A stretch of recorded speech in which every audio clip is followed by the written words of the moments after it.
안녕하세요, 잠사부입니다. 저희가 오늘은 을지로 쪽에 좀 나와 있는데 수익률을 극대화시킨 건물이 좀 있다고 해요. 이 위치랑 상권이 어떻게 될까요? 을지로 입구역에서 도보 1분 거리에 초역세권에 위치하고 있습니다. 맞은편에는 롯데백화점 본점, 롯데호텔, 명동거리, 청계천이 연계되는 길목입니다. 특히 외국인 관광객분들이 많고 주말에도 사람이 많은 지역입니다. 저희가 소개해드릴 건물이 네. 어디에 있을까요? 자, 바로 뒤에 길 건너에 있습니다. 건물 정보도 한번 알아보도록 하겠습니다. 네, 대지 면적은 87.69평, 연면적은 891.43평, 건축 면적은 72.59평, 지하 1개층에 지상 12개층 건물입니다. 건폐율은 82.78%, 용적률은 520.45%, 일반 상업지역입니다. 일단은 리모델링 의뢰받으신 스토리가 있을 것 같아요. 네. 어떤 이유에서 좀 시작하게 됐나요? 이 건물의 인연은 되게 오래됐어요. 6년 전부터 시작이 됩니다. 이 건물은요, 바로 옆에 마주보고 있는 그 회색 건물 보이시죠? 저 빌딩의 부설 주차 빌딩이에요.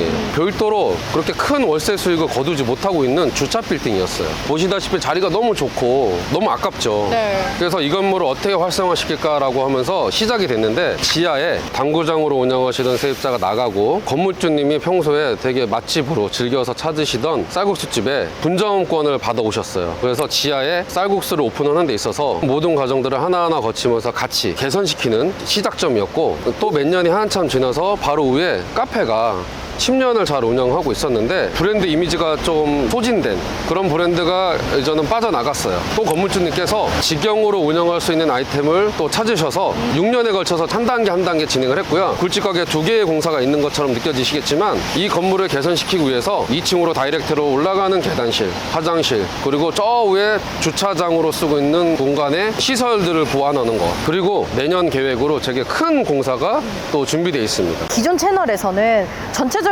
리모델링 공사나 아니면 신축 이런 것들을 많이 보여드렸는데, 내가 지금 당장에 어떤 큰 변화를 주는 것만이 수익성이 나지 않을까라고 고민하셨던 분들한테 좋은 소스가 되지 않을까라는 생각이 들거든요. 저희가 가까이 가서 실제로 적용된 사례들을 좀 보여드려 보도록 하겠습니다. 이제 건물 앞으로 네. 좀 왔는데요. 어떤 솔루션을 통해서 이렇게 바뀌게 됐을까요? 이 건물의 포인트는요, 공실에 대한 고민에서 시작됐고, 공실 해소하는 데 있어서 이 건물이 과연 시설적으로 문제가 없는지에 대한 고민에서 시작이 된 거예요. 그러니까 주변에 상권은 살아있고 한데 지하니까 안 좋아요. 굉장히 냄새도 나고 문제가 많은데, 이런 거를 좀 해소하는 과정 속에서 건물주님 스스로 판단할 수가 없잖아요. 건물주님은 또 고민을 갖고 계시고 굉장히 괜찮은 브랜드를 갖고 오셨단 말이죠. 제가 보기에는 잘 될 것 같은 거예요. 그래서 이게 안 된다고만 생각하지 말고 이런 것들을 한번 헤쳐나가 보자. 지하에서 지상으로 탈출하는 비상계단이 필요했습니다. 네. 음식점이 들어오려면 스프링쿨러 시설이 필요했어요. 정화조가 좀 가까이 있다 보니까 냄새를 해결하기 위해서 전열 교환기가 필요했어요. 자, 이 모든 것들이 저는 딱 보니까 연상이 되더라고요. 네. 요거 개선할 수 있다, 영업 허가도 낼 수 있다, 그런 시각으로 사업을 시작할 수 있었고, 그게 벌써 6년 전인데 건물주님께서 또 과감하게 결정하실 수 있었던 거가, 저의 물론 조언도 있지만 직영 운영, 월세를 받는 구조보다 내가 자신 있고 내가 맛있다라고 생각하는 브랜드를 입점시켜서 직영으로 운영했을 때 어떤 시너지 효과, 톡톡히 효과를 누리고 계시거든요. 그렇게 해서 지하 공사가 6년 전에 일단락됐어요. 그러고 나서 또 리모델링 공사를 한 거잖아요. 네. 그건 어떤 포인트들이 있나요? 직영 공사와 직영 운영에 자신감이 생기셔서 하나하나 나가기 전부터 저와 이전 고민을 같이 공유를 하셨어요. 2층에는 대형 커피숍이 있었고 1층에는 테이크아웃 전문 음료 가게가 있었는데, 그쪽에 이제 나가는 상황이었는데, 이 협소한 공간에서 어설프게 수익률을 창출하지 말고 이 건물을 위해서 좀 희생하자. 그래서 1층은 과감하게 철거를 하고 로비로 만들었어요. 그 로비로 만들고서 지하와 2층으로 올라가는 공용홀을 개선시켰습니다. 그 공사가 한 4년 전에 이루어진 것 같아요. 그리고 작년에 2층에 브랜드 커피숍이 계약 기간이 끝나서 나가면서 또 역시나 직영으로 지금 운영 중이시고 공사를 저희랑 진행을 했는데, 대형 프랜차이즈가 아니니까 공사 매뉴얼이 없잖아요.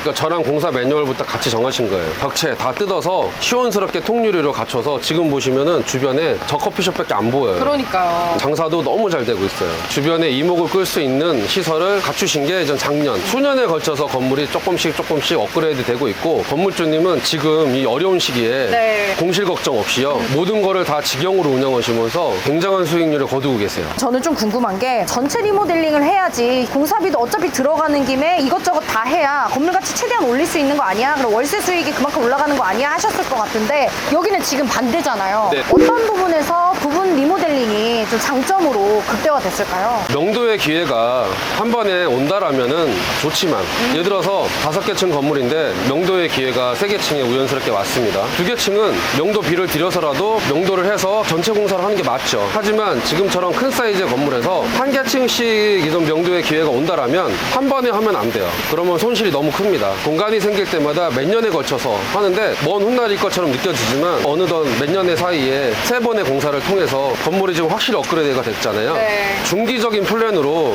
건물을 키우는 것도 방법이 있다라는 네. 말씀을 드릴 수 있을 것 같아요. 부분적으로 이렇게 공사하는 데는 얼마나 걸렸나요? 전체적으로는 6년에 걸쳐서 진행이 됐지만 공사는 파트별로 한 2개월 정도에 다 마무리가 됐어요. 근데 엄청 짧네요. 네, 맞습니다. 그러면 계속 진행을 해오고 있는데 네. 여기서 끝인지 아니면 더 앞으로가 있는지 좀 궁금해요. 네, 있습니다. 바로 위에 어억 원이 있는데요. 네. 계약 기간이 좀 종료가 되는 시점이 어느덧 또 왔는데 나가시게 되면 건물 위에 주차장까지 포함해서 전층을 호텔로 운영할 예정이에요. 아, 호텔이요? 아니 근데 지금 사실 주차장이잖아요. 네. 이걸 호텔로 좀 하려면 엄청 큰 규모의 공사일 것 같은데 맞습니다. 어렵진 않을까요? 오래전부터 준비를 차곡차곡 해오고 있고 바로 또 시작할 수 있는 게 아니고요. 네. 빨라야 내년 정도 될 것 같습니다. 네. 저희가 이제 건물 쪽으로 들어왔습니다. 네. 근데 이렇게 공실 문제를 건물주들이 직접 이렇게 나서서 하는 것에 대해서 대표님 좀 어떻게 생각하세요? 미래를 내다보고 시작한 건 아니지만 결과론적으로는 이게 너무나 안성맞춤인 거예요. 얼마 전에 채널을 통해서 소개했던 망원동의 제 건물도 4층, 5층, 6층, 상부층을 직영으로 운영하는 방안으로 네. 무인 독서실을 지금 선택을 해서 협의를 진행 중이에요. 근데 제가 받는 예상 월세가 350, 400 정도인데 그마저도 언제 들어올지 좀 모르는 상태인데 제가 직접 운영을 하니 층당 600만 원의 수익률이 보장이 되더라고요. 그래서 일반 건물주님들은 시설 투자가 좀 망설이실 수 있어요. 근데 저는 공사를 직접 하다 보니까 시설 투자에 대한 부담이 좀 없으니 접근을 좀 빨리 할 수 있습니다. 덕분에 여러분도 저의 성공 과정을 지켜보시면 돼요. 잘 되나 안 되나 제가 다 공개해드리겠습니다. 이 건물의 되게 중요한 포인트는요. 건물의 공사를 통해서 밸류업도 했지만 그 과정은 직영으로 운영하는 과감함 그리고 그거에 대한 성공 저는 그게 되게 중요한 포인트 같아요. 많은 건축주님들이요. 저희가 운영하는 공유 오피스 위탁으로 다 의뢰 주시고 있고 저도 제가 지금 추진하고 있는 무인 스터디 카페 네. 제 브랜드가 아니에요. 네. 저도 위탁 운영입니다. 그리고 지금 여기에 건물주님은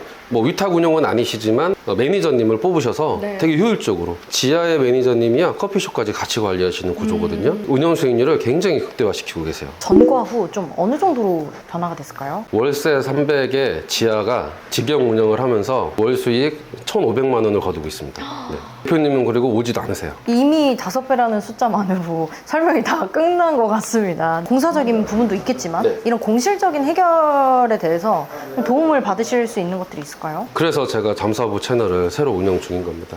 많은 브랜드들 접목해보고 제가 또 직접 운영해보면서 투명성 있게 수익률 공개해드리면서 저랑 거래하시는 많은 건물주님들의 성공하신 사례 지금처럼 설명드리고 있고 또 이렇게 방송보다는 만남을 통해서 더 많은 스토리들을 설명드릴 수 있잖아요. 연락 주시면 제가 다 공유해드리겠습니다. 보시고서 궁금한 사항들이나 나도 이런 고민이 있다 하시는 것들 댓글에 남겨주시거나 저희 채널로 문의 주시면 저희가 그 부분을 같이 고민해 보도록 하겠습니다. 그럼 저희는요 다음번에 더 좋은 정보들로 또 인사드리도록 하겠습니다. 안녕.